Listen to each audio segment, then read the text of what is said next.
We have another order here in Shopee, no? Big shoutout kay Boss Bikoy. Bikoy ang name niya, no? Username niya dito sa Shopee. Baliktad ko yung camera, pakita ko. Ayan, si Boss Bikoy, no? Pangalan niya. Tapos umorder siya ng isang malaking 4 kantos na bote. Yung malaki, 700 ml, taga Las Piñas.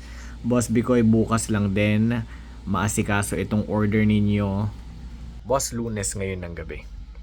Bukas, Tuesday ng umaga, maasikaso itong order ninyo. Mga after lunch, mapipick up ito. Taga Las Piñas lang po kayo, next day delivery lang tayo. So kung bukas ang pick up, Tuesday, December 16, kinabukasan nun, Wednesday, December 17, boss, marireceive ninyo yung in-order ninyo. Tapos, nakita ko dito sa order ninyo, ang laki ng discount mo, boss. No? Tignan mo to. Ang laki ng discount na nakuha ni Boss Bikoy. Yung in-order niya, 375 pesos plus taxes and fees pa yan. Tapos yung shipping fee. Eh yung shipping fee niya, 0. So may discount siya.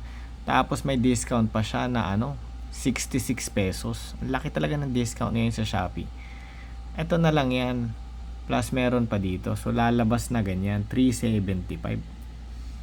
Eh yung produkto, 375. Dapat may dagdag pa na shipping fee yun. Tapos tax pa.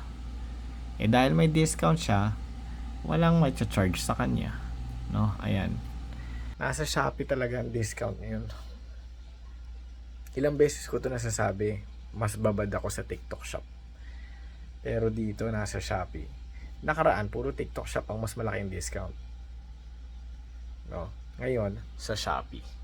Pero this is just a quick video para sa'yo, Boss Bikoy. Bukas, maasikaso to. Shoot ulit ako ng video bukas para pang-update sa'yo. Maraming salamat. Have a great evening, boss. Take care.